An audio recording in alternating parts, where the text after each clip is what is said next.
And here's the interesting thing. The traditional way to borrow money for real estate is you go to the bank or you go to the hard money lender or traditional lender, and you get on your hands and knees and you put your hands underneath your chin and you say, please fund my deal, right? Applications, credit score, verification of income, and all that. Here's the interesting thing, Keith. In this world of private money, the way I do it and the way so many other people do it now that I've been able to teach how to do it, we don't ask for a mortgage. We offer a mortgage. You see, when I was borrowing money from the banks, they made the rules. The bank set the interest rate. The bank set the frequency of payments. The bank made the rules. But guess what? In this world of private money, we make the rules. If you're a real estate investor and are wondering how to raise and leverage private money to make more profit on every deal, then you're in the right place. On Raising Private Money, we'll speak with new and seasoned investors to dissect their deals and extract the best tips and strategies to help you get the money, because the money comes first. Now here's your host, Jay Conner.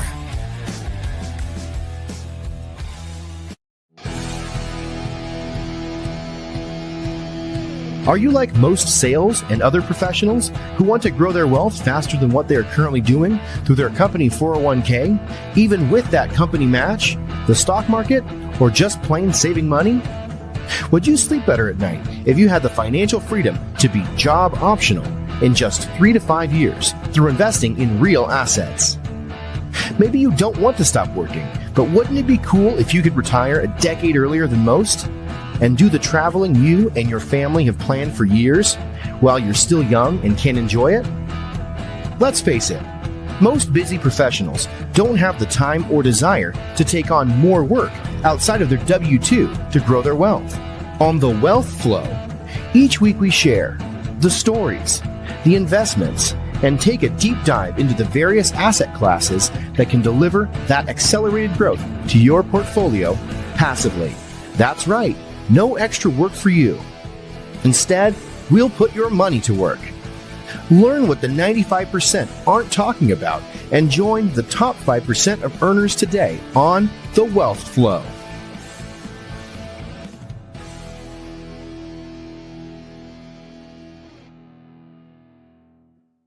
Okay, welcome to The Wealth Flow. My guest today is Jay Conner. Jay has been buying and selling houses since 2003 in a town of only 40,000 people, with profits now averaging $78,000 per deal.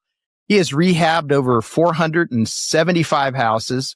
He's been involved in over $118 million in transactions.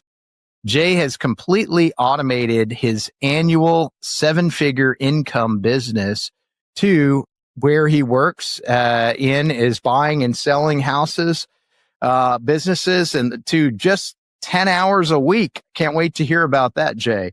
And then his passion is motivating and teaching other real estate investors how to raise private money without ever asking for it. As a result, Jay has consulted one-on-one with over 2,000 real estate investors. When he lost his line of credit back in 2009, Jay raised $2,150,000 in less than 90 days in private money when cut off from the banks. Jay is also a commercial developer of shopping centers and condominium communities. He's a national speaker on topics of private money, foreclosures this side of COVID, and automation of your business and personal development. In addition, Jay is a 2-time national best-selling author and a past president of the Business Network International. Jay, welcome to The Wealth Flow.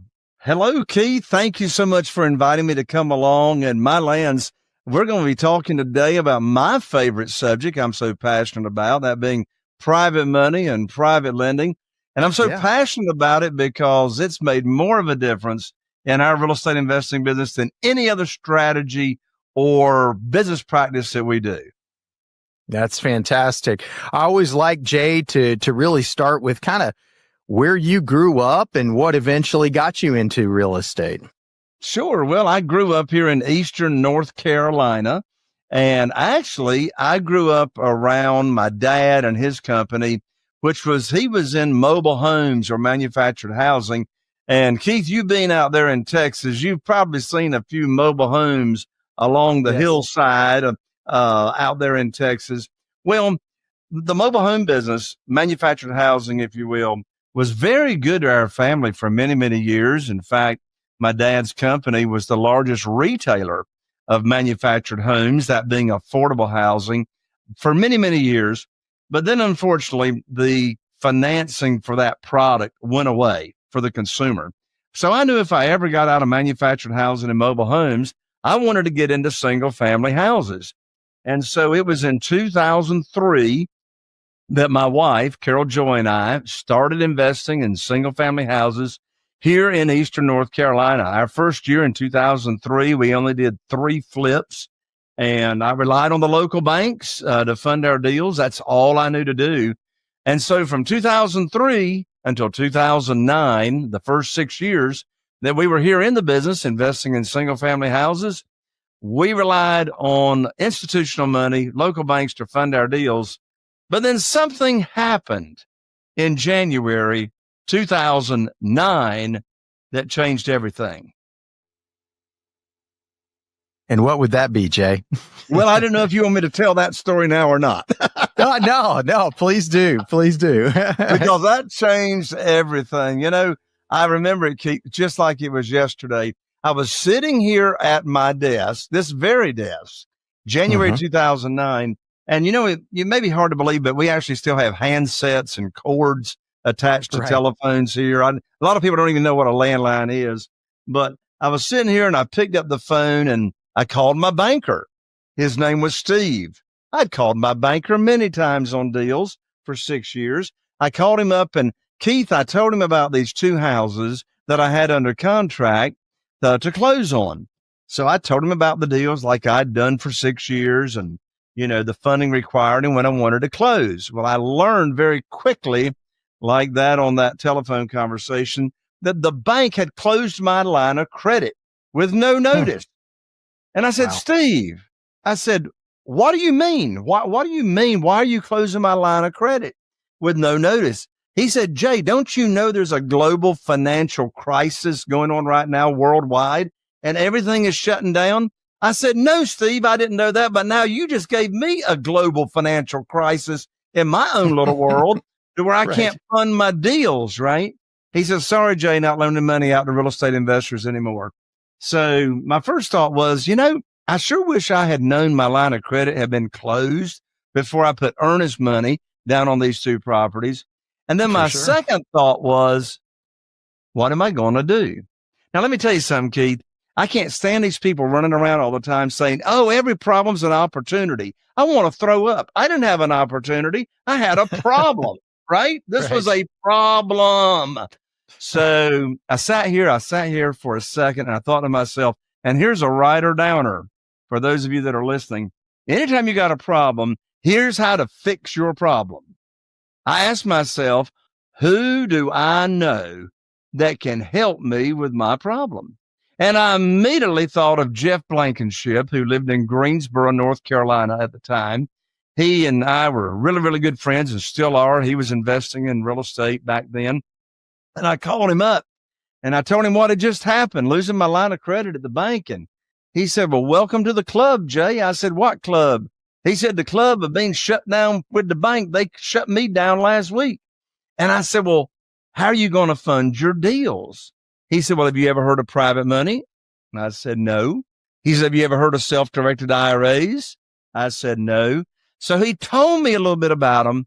And I started studying private money and private lending and how people can use their investment capital to make high rates of return safely and securely. And in addition to that, how people can use their retirement funds that they've already got and transfer them over to a self-directed IRA and then invest in real estate totally passively. So I put together, Keith, what I call my private lending program. So what's my private lending program? My program is what I teach other people how to be a private lender. You know, it's interesting. Carol Joy and I right now have 47 private lenders, individuals, human beings that are loaning us money, investing in our deals. And you know what, Keith? Not one of them had ever heard of private money and private lending until I put on my teacher hat and I started teaching people what private money is. And here's the interesting thing. The traditional way to borrow money for real estate is you go to the bank or you go to the hard money lender or traditional lender, and you get on your hands and knees and you put your hands underneath your chin and you say, please fund my deal. Please fund my deal, right? Applications, credit score, verification of income, and all that. Here's the interesting thing, Keith. In this world of private money, the way I do it and the way so many other people do it now that I've been able to teach how to do it, we don't ask for a mortgage. We offer a mortgage. You see, when I was borrowing money from the banks, they made the rules. The bank set the interest rate. The bank set the frequency of payments. The bank made the rules. But guess what? In this world of private money, we make the rules. It's my program. I'm teaching it. I'm offering it. I've never asked for money since I lost my line of credit. And I'll finish my sentence with this and turn it back to you, Keith. People ask me all the time, they say, Jay, how do you have $8.5 million of funding for your real estate deals that you use from project to project to project, and you never ask for money? Here's the secret sauce and the secret answer. I separate the conversation between teaching people. That's how I raised $2,150,000 when I was cut off. I just started sharing with people that in my own network, people I go to church with, people in the Rotary Club, people in Business Networking International, that I now opened up my real estate investing business to people that I know and trust. And here's how you can make high rates of return safely and securely. So I'd teach what the interest rate is I was paying, how they're protected, how they can get their money back in case of an emergency. But I didn't bring up a deal in the conversation because, you see, here's another writer downer. Desperation's got a smell to it. Okay. Desperation's got a smell. The worst time to be raising money is when you need it for a deal. So I separate the conversations between teaching what private money is to a potential private lender, human being just like you and me. And then when I've got a deal for them to fund, I then pick up the phone and I call them with what I call the good news phone call. Well, the good news phone call simply tells them 4 things about the deal. You see, they've already told me how much money they've got to work with, and they like the program and they like the rates of return that we pay. I say, well, I'll put your money to work for you just as soon as possible. If they've got retirement funds, I introduce them to the self-directed IRA company in Texas that I recommend for them to move their retirement funds over to fund my deals. So then I give them the good news phone call. I call them up. I say, I got great news. I can now put your money to work. I got a house in Newport with an after repaired value of $200,000. The funding for the deal is $150,000. They've already told me they got $150,000, so I'm matching the deal up to them. Closing's next Tuesday, so you'll need to have your funds wired to my real estate attorney's trust account by next Monday. I'm going to have my attorney email you the wiring instructions. End of conversation. Notice I did not ask them if they want to fund the deal. Of course they want to fund the deal. They've been waiting for the good news phone call for me to put their money to work. And particularly if I have introduced them to the self-directed IRA company and they've moved their funds over, they're waiting for the phone call because they're not making any money until I put their money to work. No, I love that. That's great. And I agree with you that desperation has a smell for sure. Tell me a little bit about what your, I know talking just a little bit before the show, you'd mentioned that you're primarily in residential, but tell me a little bit about like what a typical deal is. And are all these deals that you and your wife are doing together, or are you basically helping to raise the money for maybe outside investors that are raising for their own deals? Both. Okay. So all of our personal deals that we invest in are here locally in Eastern North Carolina. But I've got an amazing mastermind family of members. and in that mastermind elite group, then I work with them personally and I help them raise, money for their deals as well. So I'm doing deals here, but I'm helping other people raise money as well. Yeah, that's great.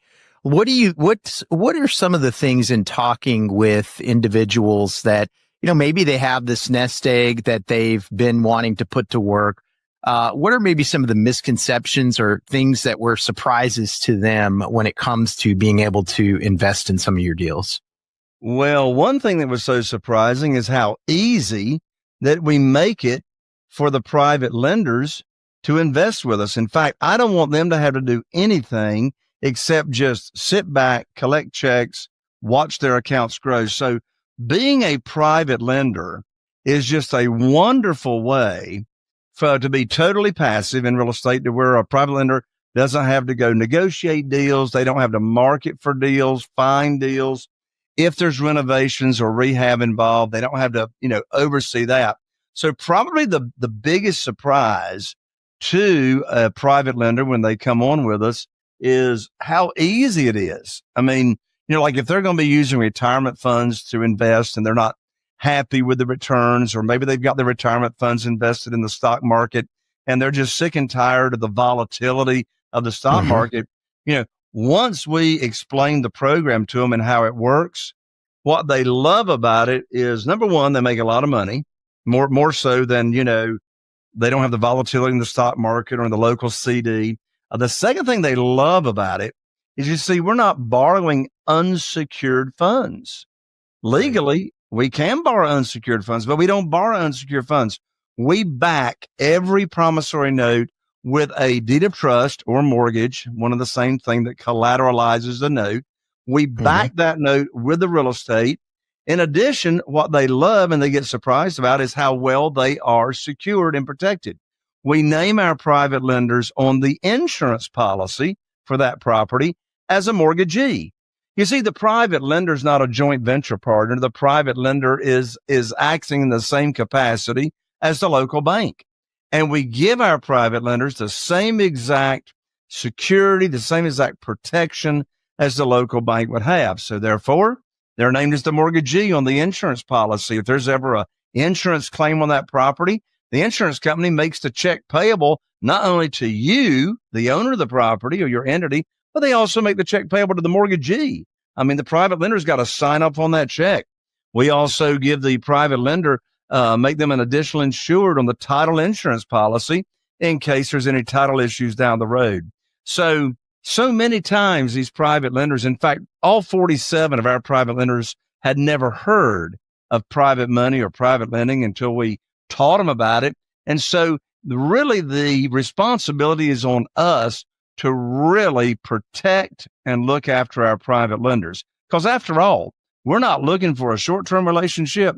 We're looking for a very, very long-term relationship. Some of our private lenders have been with us and still are with us ever since 2009. Oh, wow. Okay. That's pretty amazing. And so most of them, they're not familiar at all with the fact that they can be a private lender.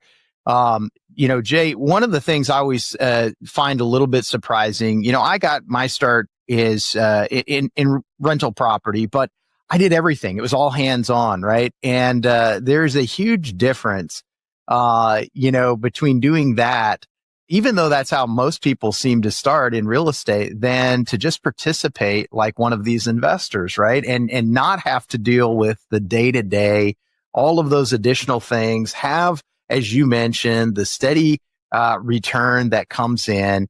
But yeah, tell us, I guess, maybe a little bit about some of the surprises that you've seen there, but also, if you don't mind, talking a little bit more about the self-directed IRA piece as well.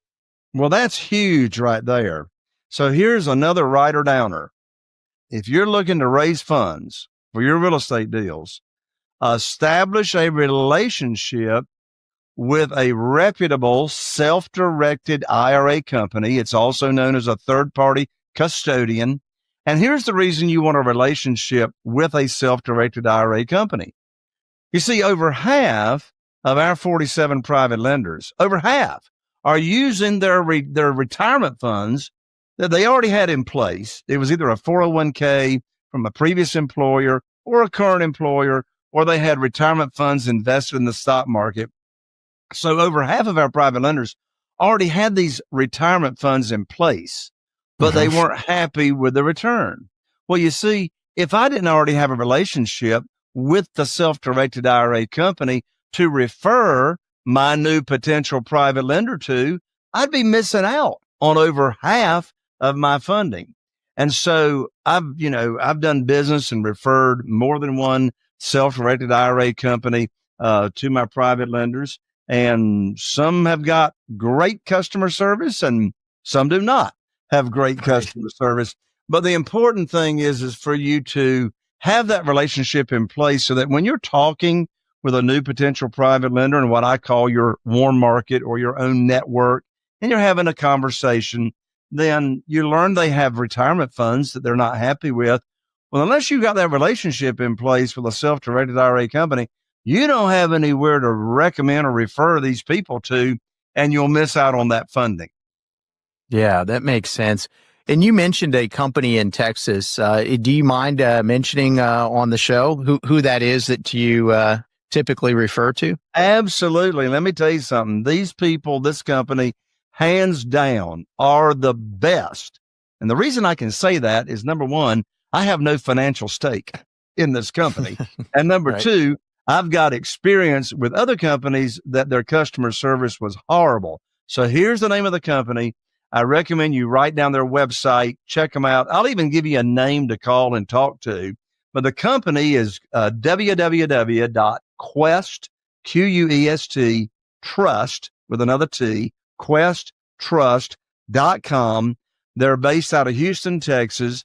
They have other satellite locations, but they service the whole nation. Your private lender doesn't have to live in Texas to have an account there. And I'll even give you the name. Our representative that we refer all of our new private lenders to is Colin Taylor. And I mean personal. He's an IRA specialist. He's been with the company now for about 4 years. And pretty much any self-directed IRA question you've got, Colin Taylor can answer it for you. Now, they're beautiful with the customer service on their account holders. But let me tell you from my side of the equation why I love them. With Quest Trust, I get my deals funded within 3 days, 3 business days. I mean, you borrow traditional funds from the bank or any kind of institutional money. You're pretty lucky if you can get that thing funded in 30 days. And that's even if they are loaning money out. I mean, as of right now, when you and I are visiting, Keith, it's tight. It's tight out there. And the interest rates are going crazy. But let me tell you something. I've got more private money chasing me today than ever before. I mean, when COVID came along in 2020, I started having even more private money chasing me. But just last week, I got a text from one of my current private lenders that says, Jay, I just came into another $500,000. How soon can you put that to work? Well, isn't that a nice problem to have more money than you can put to work? But again, when it comes to working with self-directed IRA companies and getting your deals funded like that, Quest Trust, hands down, best customer service I've experienced out there. And I've been watching it for a long time. Yeah, for sure. Yeah, I've definitely heard Quest and had them speak at some of the RIAs here in San Antonio. So I'm familiar with them. Let's talk maybe a little bit about the length of time that some of the investments are made for. So, in a typical transaction, and I know things can vary from transaction to transaction, but in a typical one, what is the typical amount of time that the money is outlended for? Sure. And that can vary depending on how you want to use the money. Are you doing buy and hold?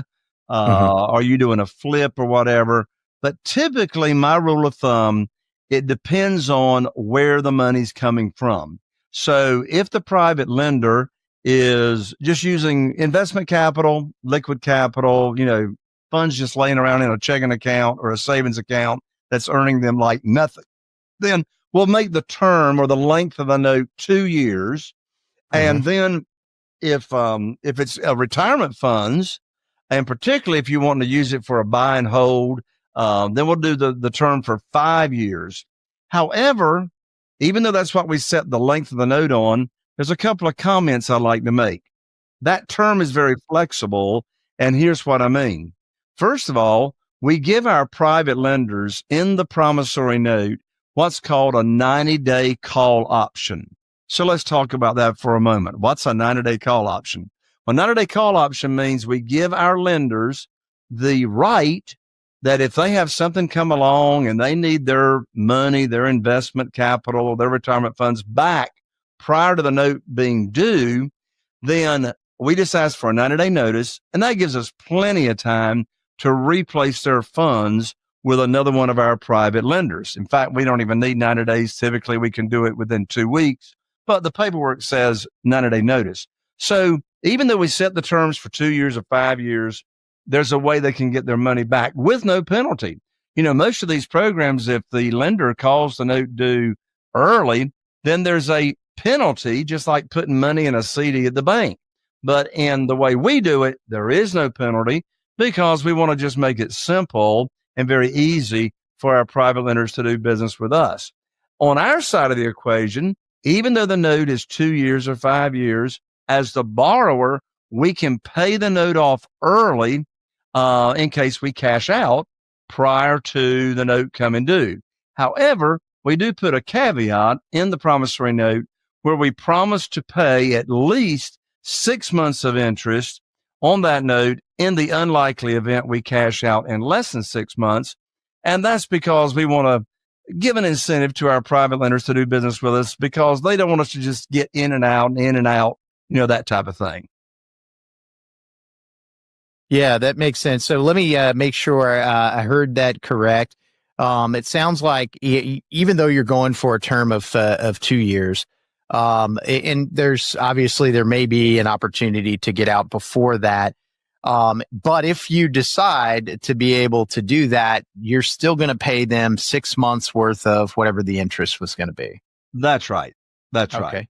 No, that's great. As an incentive. Now, however, of course, the private lenders, they don't want their money back. I mean, if we pay them off, they get their money back. What are they going to do with the money? Right? They want to keep that money invested. But we also have what's called loan modifications or substitutions of collateral.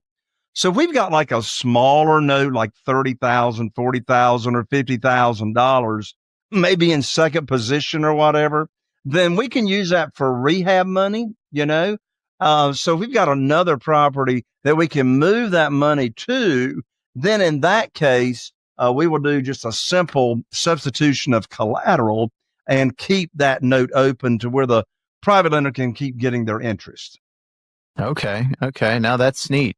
And I like the option, even though, as you mentioned, the majority of the lenders are not going to want their money to not be at work. But the fact that you do have that 90-day option to call the note, I think just kind of it seems like it would get the defenses down a little bit as far as, hey, look, my money's not going to be necessarily tied up if I'm not 100% sure I want it to be for 2 years or 5 years, whatever the term ends up being. So that's kind of a neat spin on it.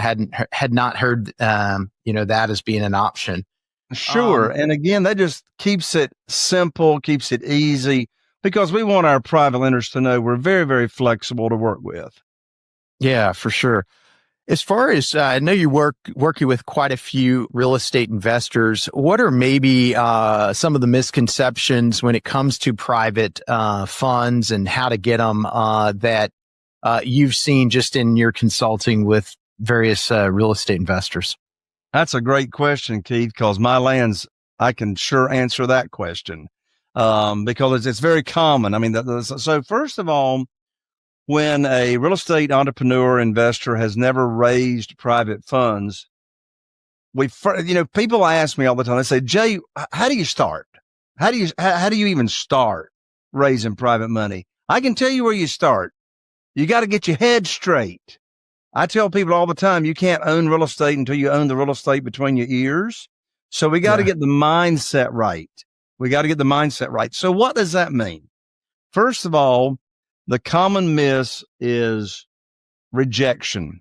So new real estate investors or seasoned real estate investors starting to raise money, they have this fear of rejection. Well, let me ask a question. How can you be rejected if you're not asking for anything? You see, this is all about leading with a servant's heart. You see, we have over the years, we have received thank you notes in the mail, telephone calls, etc., from our private lenders, particularly our elderly private lenders, to where we have been a part of changing their retirement years. You see, one misconception is that private lenders are sophisticated financial people. And that's true in the world of institutional money. But we're not talking institutional money here. We're talking relationship money here is what we're talking about. And so, as I said, all 47 of our private lenders, none of them had ever heard of private money, private lending, self-directed IRAs until, as I said, I put on my teacher hat and I started teaching them what it is.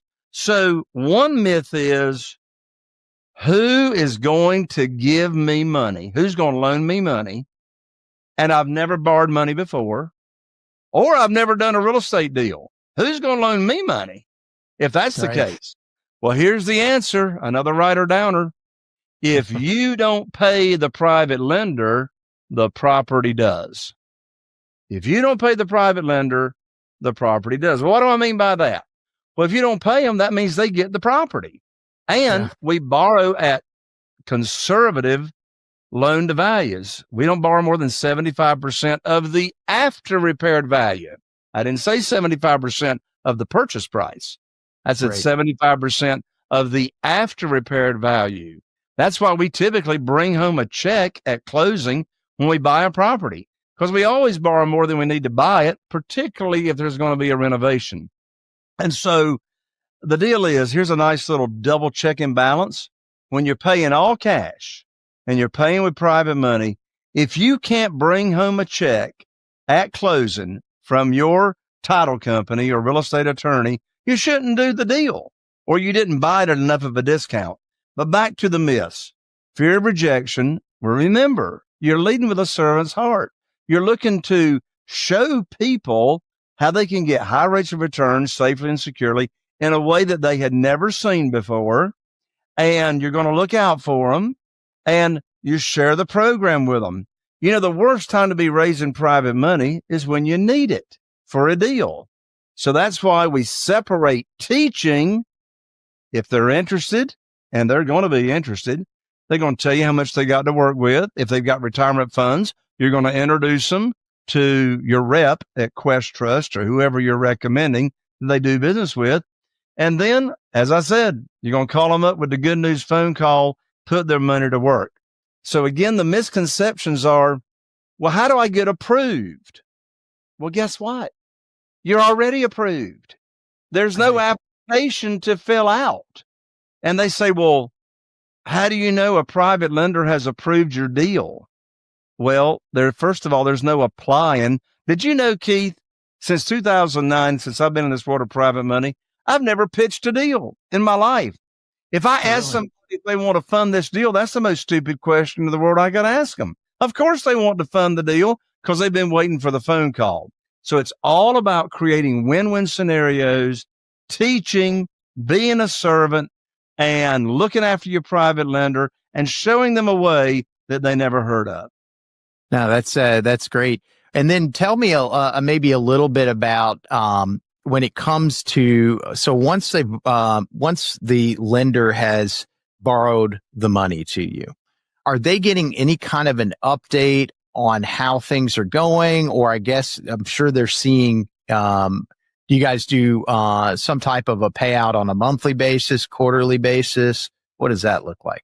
Sure. So as far as the frequency of payments go, we pay our private lenders either monthly, quarterly, or semi-annual. I used to do annual interest-only payments, but I got tired of those big checks. So I either want to do monthly, quarterly, semi-annual. Now, you can structure your deals if you're doing a flip and you're going to buy it, renovate it, put it in the multiple listing service, and you're going to be in and out in 6 or 9 months.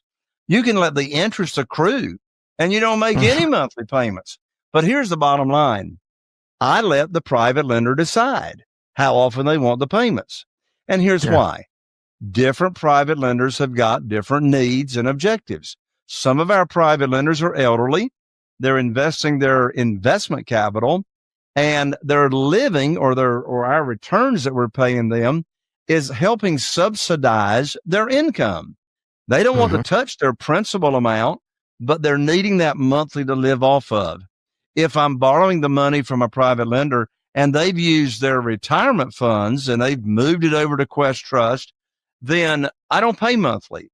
I'll pay quarterly. I'll pay semi-annual. I let them decide. I don't care. They're earning the same amount of money. It's just a matter of how often we write the check, because we pay or accrue interest only.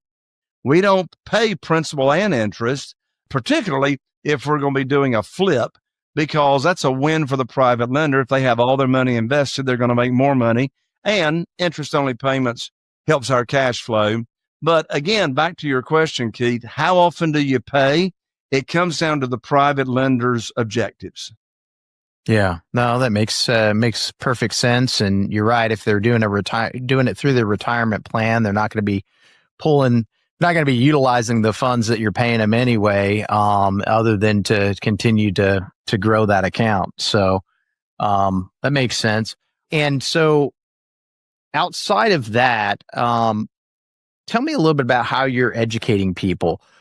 You mentioned, obviously, your sphere of influence, different places that you're going and you're talking with people. Do you have a program that you put together, on how to become a lender? And I don't know if Quest does this, but I know a lot of the self-directed companies are more than happy to kind of help out with any of those conversations as well. But if you could tell us a little bit about how you're educating the public. Sure. So how do you get the word out? Well, there's multiple ways.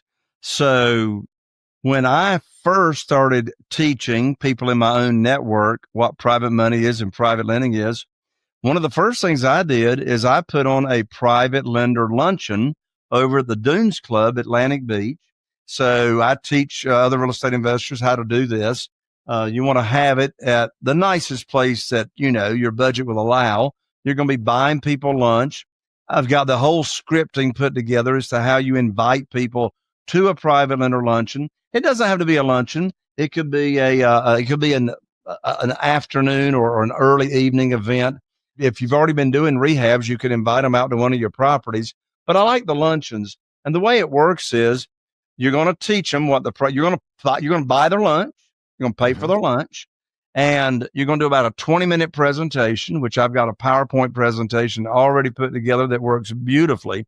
And at these luncheons, I have raised as much as $969,000 at just one luncheon. And I wasn't pitching any deals, no deals that I'm pitching at the luncheon. I'm simply teaching. I got my teacher hat on, and I'm teaching about the program. And of course, at the end of my presentation during that luncheon, I've got an interest form. They can let me know if they're interested or got any other people they want to refer to me. But nowhere in the presentation am I asking, right? Even in the follow-up, when we make the follow-up phone calls, we're not asking for any money. What I'm doing in the follow-up phone call is thanking you for taking your time to come to my luncheon. And please give me some feedback on how I could have made the presentation better. They give me some feedback. And if they're interested, they're telling me. If they're not, they're telling me why without me even asking. Remember, this is no chasing, no begging, no selling, no persuading, simply sharing. So that's one way. And of course, what you want to understand is how your program works. What interest rate are you paying? I say just duplicate my program, which I'm going to mail you my book if you want it. For those of you that are listening, I got the whole program laid out in the book. You just duplicate mine. It seems to work pretty good. But I mean, you can be down at Starbucks. In fact, I went down to Starbucks a few weeks ago. One of my current private lenders invited 2 other people to Starbucks for me to tell them about my program. Well, I just sat there and drank my coffee, and we just had a conversation about what is a private lender, how you can use investment capital, how you can use retirement funds. So just simple conversations. But Keith, your question triggers something else I want to share. And that is, where do you find these people? Where are these people? Who can be a private lender for you? Well, there's 3 primary categories as to where you find these private lenders. The first category is what I've been talking about, your own network. And of course, there's a direct correlation between how strong your network is and your net worth. So I just started sharing with people in Business Networking International, Rotary Club, people I go to church with. That's that category. The second category is what I call your expanded network. So I actually coach other real estate investors on how to grow your network very, very quickly. The third category of private lenders are what we call existing private lenders.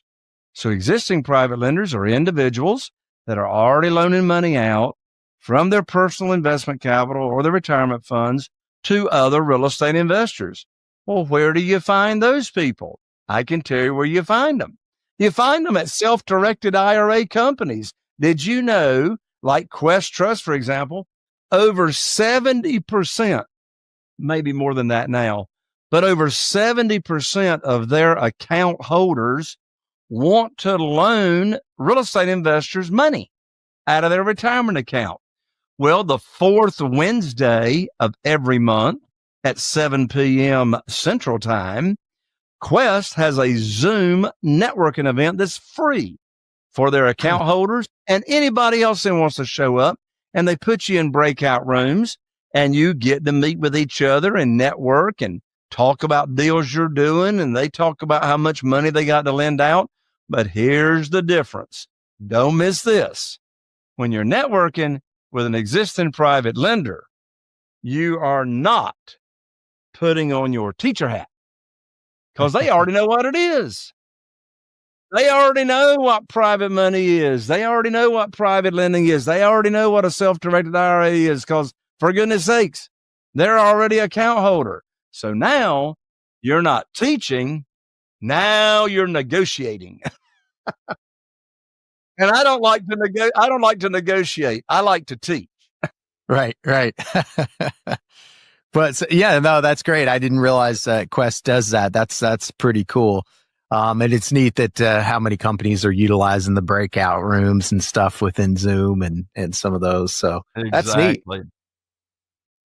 All right. And then, well, Jay, I guess, is there anything about private lending that I haven't brought up, but that you think is important for the audience to know?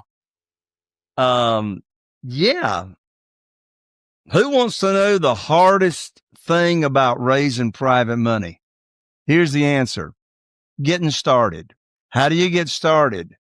First of all, know your program. Know what it is you're teaching. Like when I say your program, what interest rate are you offering people on your deals? How can they get money back early? What's the length of the note?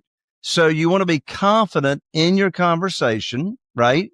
And because who's going to invest with you if you're not confident in and of yourself? So know your program and have a relationship with a self-directed IRA company that you can refer new potential private lenders to that have retirement funds. And then really the hardest part after those 2 things is just start flapping your lip. I love it. That's cool. All right. And Jay, why don't we tell everybody where they can find out more about you? I still have a couple other questions. I want to ask you a little bit about the development of the shopping centers and the condominiums. So I don't necessarily want to go completely down that rabbit hole, but I'm just curious for myself. But before we get there, maybe we can tell them about how they can get the book and how they can find out more about you. Sure. Well, I would love to give you, if you're listening to this show, I'd love to give you for free my book. It's called Where to Get the Money Now. Where to Get the Money Now. Subtitle, How and Where to Get Money for Your Real Estate Deals Without Relying on Traditional Lenders. And this, you can't get this in an ebook. It's not even available in an ebook. I will mail this to you. In fact, I'll priority mail it to you, 3-day priority mail. Believe it or not, Keith, the United States Postal Service is actually still in business. Can you believe that? So I'll ship it out, 3-day priority. I'll autograph it for you. All I ask you to do is just cover postage. And here's where you can get the book at www.jayconner.com/book. So I'm an ER, not an OR. That's JAYCONNER.com/book. And we'll rush it right out to you. Awesome. Fantastic. This has been really an eye opener for myself. And I know it has been for the audience as well. And so certainly take Jay up on that offer for the book. That's kind of the step one, right, of getting started. So, and then Jay, maybe, if you don't mind, I know you're on talking about the private money, but I'm just curious as far as the commercial development and that kind of thing. Can you maybe tell us a little bit about what you're doing in those arenas? Sure. Well, I'm doing nothing in those arenas today. Okay. But I have been in those arenas. And so when it comes to commercial, of course, commercial is a much longer play. When I say much longer, even if you're buying an existing apartment complex and you're going to do a value add and you're going to, upgrade it, you're going to raise rents, at a bare minimum, you're talking a 3-year to 5-year term before you're actually seeing that payout on the back end. A lot of private money is raised for those type of commercial projects. But here's the difference. In the world of single family houses, which is what we've been talking about, and in the world of commercial, here's the difference on raising money. Everything we do with single family houses is what we call one-offs. Everything that we do in the world of commercial is what we call syndication. So let's talk for a second about the difference. With single family houses, we're not raising money for a fund. It's a one-off. You've got a private lender or a couple of private lenders that are funding that one single family house. They're getting their own promissory note, their own mortgage or deed of trust, and that's how their investment or their loan is being secured. When you're raising money for commercial, you do what's called syndication. You'll typically have one way to do it is you'll have an SEC attorney develop and write what's called a private placement memorandum. And so that will be the fund that your private lenders will invest in. So they'll invest in that fund. A lot of times there's equity share on the back ends of those projects. So it's a longer term play. So I have developed and built a shopping center from the ground up, from breaking ground years ago. Still own that shopping center today, free and clear. So one beautiful thing about a commercial development is because of that one development, it prints now $40,000 per month with me doing nothing, right? $40,000 a month coming in with me doing nothing. How do I do nothing? Well, the property management company is doing all the management and I have the check come to my checkbook. So of course, the advantage to commercial is, or long-term rentals. The advantage there is you're building long-term wealth. Now, I am not very excited about the world of commercial right now. And so I'm not playing in that right now. And I've got some friends that unfortunately I think are going to experience a bloodbath in the world of apartments that they got into within the past 2 years. Because coming up to 2 years ago, you didn't have to have a brain cell in your head to make money in commercial. Well, you had to raise money.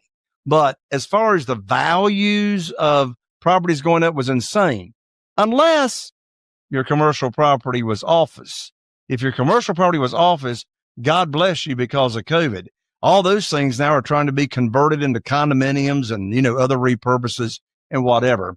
But again, commercial is going to pay you very, very well if the market doesn't turn against you for the long term. I had a bloodbath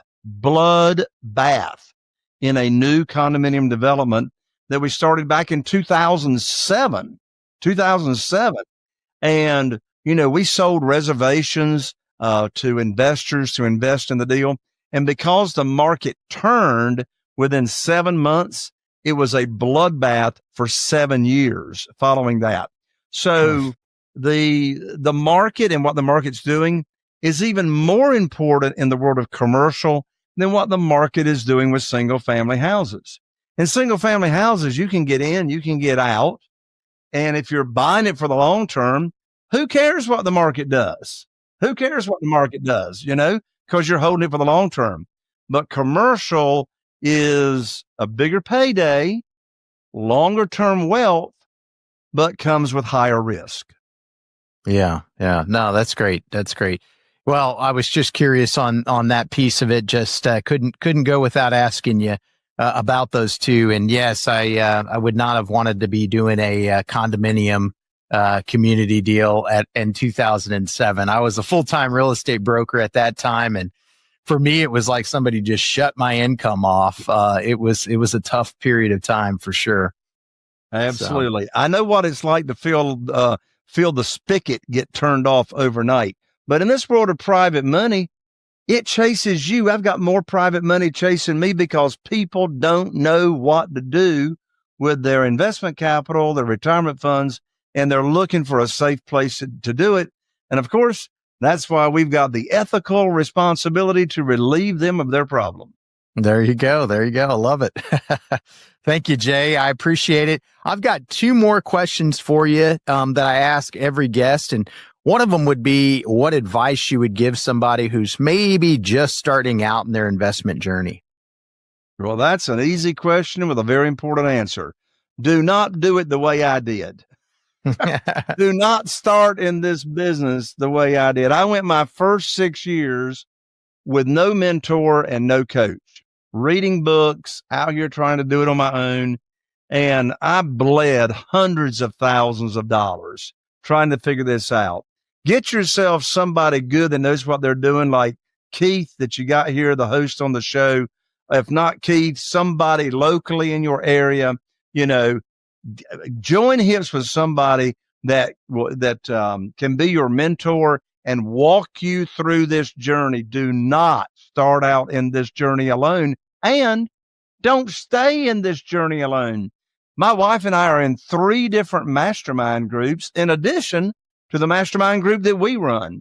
It's so important to stay around like-minded people that can help you and you can help them, and don't be out there on an island by yourself. That's great advice. I love it. And then one other question is just what book, if any, besides the one we just talked about, what book, if any, have you read recently that have been impactful? It doesn't necessarily have to be real estate or investment related, but it certainly can be. Yeah. So my favorite book of recent times is The Go-Giver. Keith, you've probably heard of that book, The Go-Giver. In fact, I had the author on my podcast last year. Fantastic interview. It's a short read, but it's all about having a servant's heart and leading first with service. And also, if you'd like to follow me on my podcast and talk more about private money, you can follow me on my podcast on any platform you're listening to podcasts. The name of my show is Raising Private Money. Imagine that. Raising Private Money with Jay Conner. I'm on Spotify, iTunes, all the other 100 that you could think of. Come join me on the show. We do a new show and release one every Monday morning and Thursday morning. We're in our 7th year of Raising Private Money. And I interview amazing guests. So who knows? You might hear Keith very, very soon on my show as well. That would be great. All right, Jay. Well, I think we will call it a show. I appreciate you being on. Awesome. Keith, thank you so much for having me. God bless you. Yeah, God bless you as well. Being that you're still here, I trust you found value in this episode. I personally wish I would have known these guests and strategies when I started my wealth creation journey. Go to wealthflow.capital to subscribe to our newsletter. And as a free gift, we will send you our quarterly market report and the top 10 things to look for in an investment opportunity. Take a minute to give our show a rating and review. Help us reach 1 million professionals by subscribing and sharing this episode with someone you know who could also find value in it.